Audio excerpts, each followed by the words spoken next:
Olá a todos, pessoal.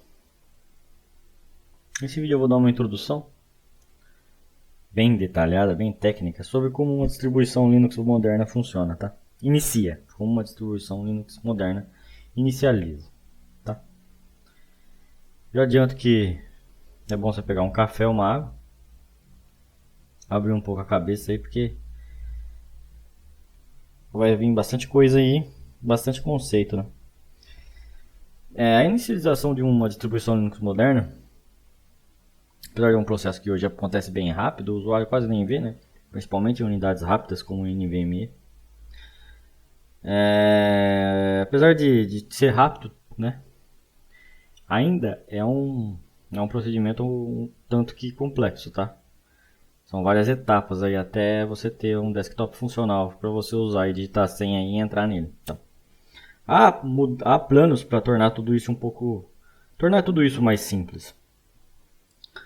Mas enquanto esses planos não são, ainda estão na fase de teste, né? A gente tem vários componentes aí, tá? Que no conjunto todo aí iniciam uma distribuição Linux moderna, tá?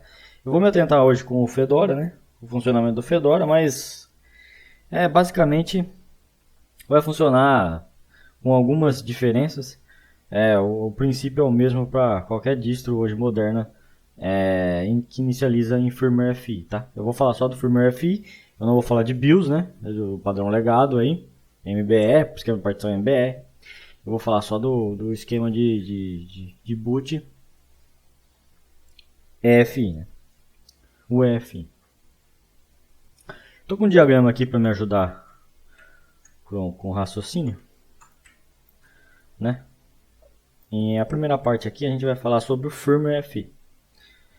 Quando você pressiona a tecla Power aí do seu notebook ou do seu computador e o FI e o firmware, né? A build, né? Todo mundo chama de build, né? Mas o correto é chamar de firmware, tá? Então, quando vocês ouvem firmware FI, eu estou falando da build, o que vocês entendem como build, né? Mas o correto é chamar de firmware. Então, quando vocês ligam o computador e o firmware FI é carregado, ele tem uma memória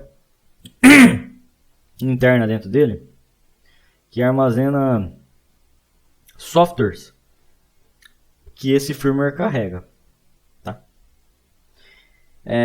O firmware FI geralmente tem uma, para ter o firmware FI você precisa ter uma partição FI. Essa partição FI você pode armazenar nela tanto programas EFI, né? Você pode ter um programa feito para o firmware FI, tá? Que pode ser um bootloader ou pode ser até mesmo o kernel, né? O firmware tem condições de ir direto lá na partição FI, se o kernel estiver lá e for um binário de kernel, ele carrega o kernel diretamente. Você não precisa nem de um bootloader como o Grub, né? O firmware faz esse papel, tanto que há projetos que nem o kernel unificado para não ter um bootloader, né, no caminho. Mas isso ainda é um projeto, tá? Não é o que acontece hoje em dia, né? Então o firmware ele olha para essa partição e na verdade ele olha para essa memória que ele chama de NVRAM e verifica as entradas dela e vê o que ele tem que carregar. É o que está nessa memória, é o que ele vai carregar, né? Então se eu vir aqui digitar o comando efbootmgr, esse comando aqui mostra o que tem na memória NVRAM do firmware. Vocês podem ver que ele mostra o que ele vai carregar quando ele é iniciado, né? Então quando você aperta a tecla de iniciar o sistema, o firmware olha para essa memória e ele vai falar o que vai ser carregado. Se vocês olharem aqui na minha, o boot corrente, quer dizer, o que o firmware vai carregar quando ele iniciar, é essa entrada que chama 0036. Mais para baixo, se você vir aqui em 003, o que é o 0036, que é esse cara aqui, essa entrada tem o nome de Fedora, né? Você pode dar um nome para uma entrada, essa daqui tem um nome. Só que quem dá esse nome aqui é o próprio Grub, né? Quando você clica naquele comando do Grub que faz um update dos arquivos do Grub, ele cria essa entrada aqui, tá? Então ele cria essa entrada aqui que chama Fedora e ele vai carregar esse software aqui, ó. Tá com barras invertidas, tá? Porque o firmware ele faz essa diferenciação aí, mas pode considerar essa barra aqui, né? Não essa barra invertida aqui, para o caminho do binário. Então, o firmware vai olhar para a partição 1, que no meu caso a partição 1 aqui é a partição FI. Essa partição 1 é do tipo GPT, ela tem esse identificador, e dentro dessa partição existe um diretório que chama FI, Fedora, e dentro desse diretório Fedora existe um software XinFi, que é o que o firmware vai carregar. Então, você apertou o Power, o firmware olhou para essa memória NVRAM, que a gente está consultando com o comando FI bootmgr. Ele olhou para essa memória, ele achou a tabela de software que ele tem que carregar. Ele vai carregar esse cara aqui, esse Xin. Antes de acessar a partição FI, boot, FI, EFI, Fedora. Tá vendo, senhores? Ó, aqui tá tudo em maiúsculo, tá? Mas ó, a partição FI, né? Dentro dessa partição FI, a gente é FI com letra maiúscula e Fedora, como está aqui. Se a gente der um ls, o firmware carrega esse cara aqui, então. Então o firmware carrega esse cara na memória. O que esse cara faz? Ele não é um bootloader, senhores. Isso aqui é um mecanismo que criaram para poder, para as distribuições Linux poderem ter suporte a boot seguro, tá? Por quê? Ele fica no meio do caminho do Groovy. Esse cara aqui realmente quem carrega o kernel do sistema operacional. Só que esse cara aqui ele é assinado com uma chave Microsoft, tá? Então, como a Microsoft reina, infelizmente, né, todo firmware vem com chaves Microsoft. Não existe outra empresa tão predominante que nem a Microsoft. Então, todo firmware vem com chaves Microsoft, né? Então, para você ter um boot seguro ativado, você tem que ter uma chave da Microsoft, cara. Então, o que acontece? Os caras pagam para assinar esse cara aqui, esse Xin. Então, esse Xin ele é assinado com uma chave da Microsoft. Então, quando o firmware vem de fábrica, ele já vem com essa chave desse cara aqui. Ele já conhece por quê? Porque você pagou lá para a Microsoft e os fabricantes colocam no banco de dados dela só o banco de dados da Microsoft, entendeu? Então você tem que pagar para estar no banco de dados lá dentro do firmware que o fabricante coloca e que vem da Microsoft, você tem que ir lá e pagar para a Microsoft, né? Para assinar esse cara. Então ele é assinado pela Microsoft, então o firmware reconhece ele como um componente seguro e o que ele faz? O firmware carrega ele verifica esse cara aqui, o Groovy. Se o Groovy também tiver assinado, né, for assinar, ter uma chave válida, agora a chave já não é mais da Microsoft, tá? Internamente dentro dele ele verifica uma outra chave, que aí já é dentro da distribuição, né, já já quem mantém isso já é a própria distribuição, no caso o Fedora. Essa chave ele verifica se o Groovy é um componente confiável também, se a chave bate e ele carrega o Groovy. Esse cara aqui, senhores, é o que realmente vai mostrar aquela tela lá que você escolhe lá, né? O kernel, a versão de kernel, o Windows, enfim, aquela tela do Groovy que todo mundo conhece, tá? Então esse cara aqui ele verifica o Groovy, se o Groovy tiver assinado ele vai carregar ele, e ele verifica o kernel, tá? Se você vir aqui em boot, esse cara aqui, esses caras aqui, né, eu tenho várias, eu tenho 3 versões do kernel, então eu tenho várias, que é o VM Linux, que é o kernel, né? Ele também verifica se o cara aqui, a chave é válida dele e carrega ele. O Xin não verifica o init, tá? O init não é verificado. Isso é até uma questão de segurança, um problema de segurança. Com o Secure Boot, né? Um boot seguro no Linux, tá? O init não é, o init-rd não é verificado. Como ele é criado toda vez que o kernel é construído na máquina, ele é feito localmente, ele não é verificado pelo boot seguro. Isso é uma falha de segurança, tá? Pode ser um vetor de ataque, tá bom? Infelizmente ainda não há, até se ver qual que vai ser a maneira padrão de iniciar uma distribuição Linux, né? Infelizmente não há muito o que se fazer, é um vetor de ataque, hein? Tá bom? Então, senhores, voltando para a imagem, eu expliquei aqui, né, que o firmware ele olha para para a memória que chama NVRAM. Ele verifica o caminho o que ele vai ter que carregar. Nesse caso ele olhou aqui e viu que o boot corrente é o 36, que é a ordem de boot, né? Aqui está o 36, mas aqui é a ordem, né? Boot ordem, ele olha aqui e fala, o que eu tenho que carregar esse cara aqui, né? Que é o 36. Aí ele veio aqui nessa pasta que a gente entrou, que é o FI Fedora, e ele carregou esse cara aqui, né? Esse cara aqui, por sua vez, vai carregar o Grub, que vai mostrar o Grub, né? Que vai mostrar a tela que todo mundo conhece, tá? E aquela tela que todo mundo conhece, aquelas entradas lá, tipo no Fedora aparece 3 entradas, né? Ou o Windows também, quem tem dual boot, também vem de algum lugar, né, senhores? Se a gente vir aqui em boot loaders entries, o Grub acessa esse diretório aqui e carrega essas entradas. Aqui eu tenho só 2 versões do kernel, tá? A 6.8.5 e a 6.10 e uma entrada de REST. Mas se você tivesse outras distribuições, sei lá, Ubuntu, Dual Boot com Fedora, Windows, eles apareceriam aqui também, tá? O Grub, ele acessa esse diretório e carrega essas entradas.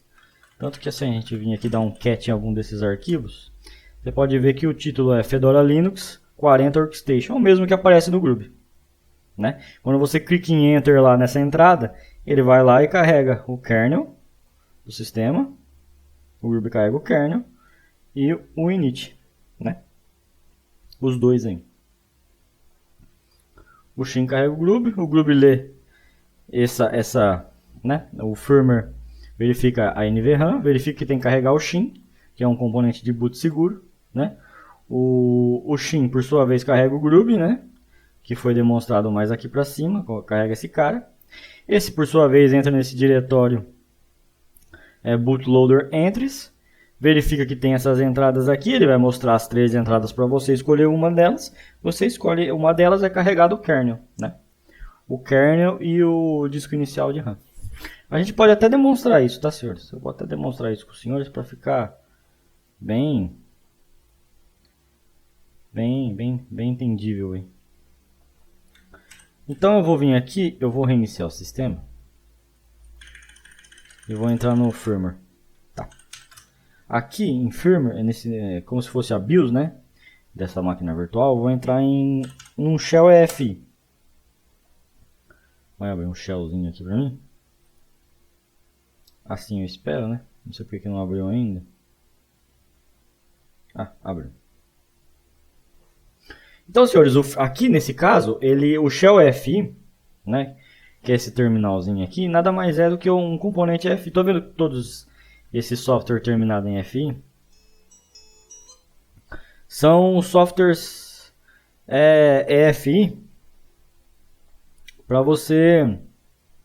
Então, você pode fazer um software EFI, no caso o shell EFI, e nada mais é um software, né, um shell com a final EFI, que é colocado dentro da partição EFI, e o firmware dá boot nele, e ele abre um terminal para você. Então você pode, o firmware EFI ele é tão avançado nesse ponto que existem softwares que você pode pôr lá na partição EFI, que ele vai carregar, né? Nesse caso aqui, o que eu estou fazendo? Eu estou carregando um software EFI, que é um shell feito para o firmware EFI, quer dizer, um shell, uma espécie de terminal para sua BIOS, né? Que coisa engraçada, né? Que coisa de louco. Mas é isso, tá? E o que é o legal desse software? Eu consigo manipular ela melhor e ver como as coisas realmente funcionam. Então, esse shell EFI, eu tenho acesso à minha partição EFI. Então, como eu tenho acesso à partição EFI, eu vou acessar ela. A minha partição EFI é essa FS02 tá? Apesar de ser parece um terminal, né? Mas ele difere um pouco os conceitos diferem um pouquinho de um terminal bash convencional que você tem numa distro, tá? Então eu vou acessar a minha FS0, que é o meu disco, a minha partição FI. Eu acessei ela, dá um ls aqui, ó. Vocês podem ver que eu tenho a minha partição FI, eu tô listando a minha partição FI. Então se eu entrar nessa EFI, nesse diretório EFI, dá um ls, veja que eu tenho um diretório Fedora. Se eu entrar no diretório Fedora, dá um ls, veja que está aqui os binários do EFI, né? Em verde. Então, senhores, eu posso carregar o Shin para demonstrar a inicialização, né? Como eu estou fazendo o papel do firmware aqui. Em vez de ele fazer automaticamente vir aqui carregar o Shin, e vir aqui carregar o Shin e o Shin carregar o Groove, eu estou fazendo isso manualmente. Então eu vou carregar, como eu estou dentro do diretório Fedora, eu vou carregar o Shin manualmente, né? Shin F. E esse cara aqui é para carregar o Groove para mim, concordam? Se eu der um Enter, né? Como a imagem demonstra, eu estou com o Shin, dou um Enter é para carregar o Groove, né? Perfeito. Então se eu der um Enter aqui, veja, apareceu o Groove. Então ele carregou o Groove para mim. E o Groove, o que ele fez? Ele entrou nessa partição aqui. Bootloader Entries, tá? E carregou essas entradas aqui e me mostra as entradas para mim.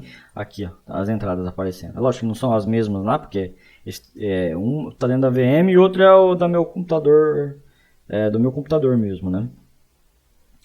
Mas é isso aí. Aí você pode escolher uma entrada para o sistema iniciar. Tá? Então, até aqui, né? Até a fase do Groove.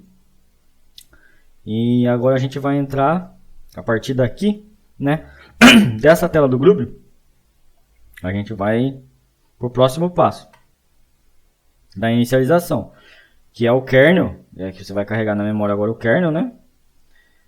O Groove vai carregar, o Groove leu as entradas lá, né? Que é como eu falei, aí agora ele vai carregar o kernel e o initdr, né?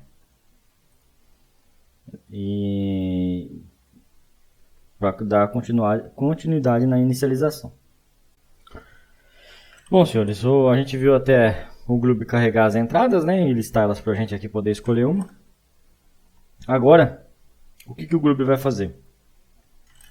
O Groove vai carregar esse cara aqui, o kernel, né? Chama VM Linux, né? Isso aqui é o binário do kernel, tá, senhores? Isso aqui é o kernel do sistema operacional dos senhores aí. Chama VM Linux, né? E o initdr, né? Que é esses caras aqui. Ele vai carregar esse 6.6200, o kernel VM Linux, e vai carregar da mesma versão também o initrd, que é esse cara aqui, tá? Aí, o que é esse initrd? Em poucas palavras, senhores, esse initrd, eu vou dar um do aqui, -sh, para a gente ver o tamanho do binário do kernel, né? Qual que é o tamanho do binário do kernel, né? Será que o binário do kernel é gigante? Não, senhores, ele tem 16 MB. Então, o binário do kernel ele é muito pequeno. Ele não tem todos os módulos inclusos nele, né? Então, quando ele é carregado pelo sistema, ele depende de outros fatores aí para reconhecer o hardware, né? Então, quando você inicia o sistema, ele carrega esse cara aqui que chama initdr. Esse initdr ele contém módulos adicionais para o kernel, porque o kernel, como eu falei, é um binário pequeno, ele tem pouca coisa, que ajudam, que fornecem as funcionalidades que você precisa em tempo de boot. Por exemplo, se você precisar de um driver da placa de rede para acessar, fazer um boot, o boot não vai ser pelo disco, vai ser pela rede. Ou você precisa de um driver de algum recurso de criptografia. Então, esse initdr ele vai fornecer no seu sistema o básico que você precisa, que o kernel precisa para ele conseguir montar a raiz real do sistema. Aí você me pergunta, por que o kernel não vem com tudo isso? Porque, senhores, tem tanto hardware no mundo, tanta peça no mundo. Se o kernel viesse com tudo isso socado dentro dele, e ele fosse um binário que tivesse tudo isso, ele ia ser carregado com todos esses recursos. O Linux seria uma doideira, senhores. Não ia funcionar pior que o Windows, né? Então o binário do kernel ele tem que ser pequeno, ele tem que ser simples. E o resto ele carrega, ele reconhece e carrega sob demanda, entendeu? É por isso que existe esse initdr. A função dele é prover alguns recursos no boot do sistema, como para o kernel, que é um binário pequeno, para que ele consiga montar a partição real do sistema, tá bom, senhores? Né? Forneça alguns módulos, alguma coisa, para o kernel poder trabalhar em cima de montar o sistema de arquivos real. É isso que faz o initdr, tá? E dentro desse cara tem um systemd, tá? Então a primeira instância do systemd, que é o init system padrão hoje, de qualquer distro que se preze, né? É o systemd. Então, o systemd é carregado dentro desse cara. Porque esse cara, ele funciona como uma partição raiz. Como uma partição raiz, como essa partição aqui, ó. Né? Que a gente tem, todo mundo tem. Ele funciona como ela no processo de boot só, tá? Depois ele é limpo da memória e o sistema passa a correr da partição raiz realmente. Entendeu? Então é isso que é o init. Então antes de carregar o kernel e o init aqui, o que eu vou fazer para demonstrar para os senhores? Eu vou apagar algumas coisas aqui da linha do Groove para forçar ele a entrar no modo emergência, tá? Então eu vou dar um F10 aqui e o sistema vai cair no modo emergência, tá? Eu já vou entrar em detalhes desse erro aqui que eu causei de propósito. Mas como eu citei, senhores, esse cara aqui, além dele fornecer alguns módulos, alguns drivers, alguma coisa necessária para o kernel montar a partição raiz de verdade do sistema, né, em tempo de boot, ele tem um shell dentro dele, tem um systemd embarcado dentro dele, e ele também tem um shell dentro dele. Então, a função dele, normalmente, né, a função dele é montar a raiz do sistema, a raiz real, a partição raiz, o barra. A função dele é montar a partição raiz. O kernel usa ele como uma raiz temporária durante o boot, mas a função dele é fornecer os meios para o kernel, para o sistema passar para a partição raiz real. Se ele não conseguir fazer isso, se ele não conseguir montar a partição real e pular para ela, e o systemd pular para dentro dela e iniciar o resto do sistema, ele cai no shell de emergência. Que é o que aconteceu aqui, senhores. Eu forcei um shell de emergência. Tá vendo? Esse cara aqui, ó, init rd switch root, ele faz o que? Ele faz a troca do initdr que está na memória RAM para a partição real que está no disco. Então ele chaveia. Eu forcei esse erro, o que aconteceu? Esse processo não conseguiu montar a partição raiz, né? E não conseguiu mandar e carregar o systemd a partir dela. Como ele não conseguiu fazer esse processo, o padrão dele é cair num shell de emergência, como vocês podem ver. Aí eu estou no shell de emergência, aí eu vou clicar Enter, tá? Esse shell aqui, senhores, não é um terminal do seu sistema operacional. Se você vir aqui em bin, por exemplo, dá um cd bin aqui, dá um ls, ó, tem pouquinha coisa, é um shell mínimo que é para reparo, tá? Isso aqui, a raiz do sistema não está montada, senhores, tá? Você pode ver aqui que eu não tenho nenhum ls blk aqui. Ó, o comando nem existe. Esse shell aqui é um shell mínimo dentro do initdr, que ele só existe na pior das hipóteses, quando a raiz real do sistema operacional não consegue ser montada em tempo de boot, tá? É para isso que ele existe. Então, como eu forcei o erro e ele caiu para cá, qual que é o intuito disso? É mostrar como funciona o resto da inicialização, né? A gente veio até aqui, né? Conforme a imagem, né? A gente falou do firmware, do shim, do groove. O shim, ele olhou aquele diretório de entradas, né? Que a gente comentou. E ele carregou o kernel. E o kernel carregou o initrd, que eu falei para os senhores, né? Que está aqui, né? Carregou o initrd, né? E o initrd ele vai carregar o systemd dentro desse dispositivo, né? Tanto que se a gente vir aqui dar um journal, esse comando, ele mostra ele mostra todo o processo do sistema. Ele mostra os logs do sistema, mas ele também mostra toda a fase do sistema. Desde quando você liga o sistema até ele terminar de inicializar, tem tudo isso registrado, tá? Então, se a gente pesquisar aqui por init, dar um journal-b aqui e pesquisar por init, aqui vocês podem ver que ele está escrito aqui que o kernel, Fedora kernel, isso aqui é a mensagem do kernel, né, do kernel do sistema operacional. Ele diz aqui que run init as init process, quer dizer que ele iniciou na partição raiz do initrd, veja, é do initrd, não é da partição raiz real, né, no meu disco. Ele iniciou um cara que chama init, né? E aí, você pode ver mais embaixo que termina a fase do kernel e começa o systemd 255.10.3 FC40, né? Que é Fedora 40 running in running, mais abaixo está escrito running in initRD, quer dizer que ele está rodando dentro do initRD. Ele não está rodando dentro da minha partição real. E vamos ver quem que é esse cara, né? Quem que é esse init aqui, né? Então, se a gente vir aqui e acessar a raiz do initdr e dar um ls, a gente vai ver que tem um cara que chama init aqui. Se a gente dá um ls-l em init, a gente vai ver que esse init nada mais é do que um link simbólico para o systemd. Então o kernel carrega o systemd do initdr. Depois que o systemd do initdr RD é carregado, desculpa se eu tô falando, se eu confundo o initRD com dr, tá? Desculpem. Ele faz o que? Ele faz os preparativos para montar a partição real. Onde que ele monta essa partição? Ele monta nesse diretório aqui, senhores. Sysroot. Pode ver que até está montada a partição, só que ela não está montada como um subvolume porque eu apaguei o subvolume lá do Groove para causar o erro mesmo, né?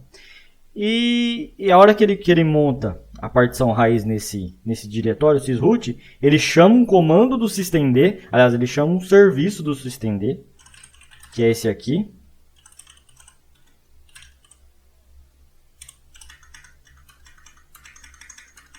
Eu não vou conseguir.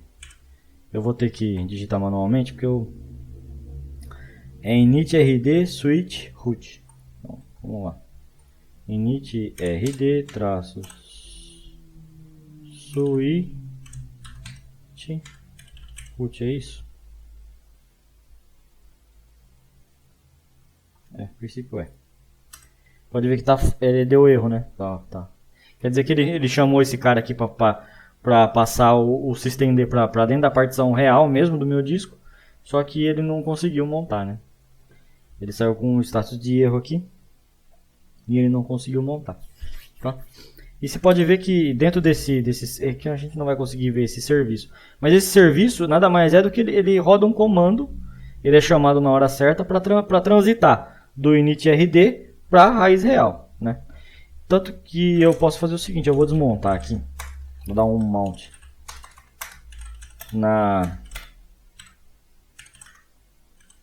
nesse sysroot aqui para desmontar ela, né? Eu desmontei, tá? E agora eu vou montar minha partição real. Vou dar um mount menos. Eu vou fazer manualmente, tá? Eu tô fazendo o processo que eu tô aqui, eu tô inicializando o sistema por passos para mostrar como isso é feito automaticamente, tá? Então eu vou montar minha partição VDA2, que é a raiz do meu sistema manualmente, né? Que é VDA2 em sysroot, né? Que é o que o serviço iria fazer normalmente, né? Menos O. E é um subvolume, né? Subvol igual a root. Se vocês querem aprender mais sobre volumes, isso aí é com o sistema de arquivos BTFS, tá? Tem vídeo aqui no canal. Mas enfim, eu vou montar ele aqui. Pronto, eu consegui montar. Eu vou acessar sysroot, né? Que eu montei minha partição raiz em sysroot. Pronto, senhores, está montado aqui. O que eu vou fazer aqui? Eu vou fazer o papel do serviço, tá? Eu vou fazer o systemd passar a bola para o systemd da minha partição raiz, que eu montei ela aqui. Então eu vou fazer o sistema chavear. Então eu vou dar um no block aqui.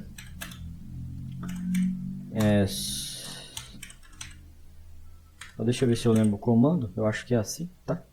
Então é systemctl no block, tá? E ele vai chavear, iniciar a partir agora ele vai carregar o systemd de dentro da minha partição raiz para terminar de iniciar o sistema.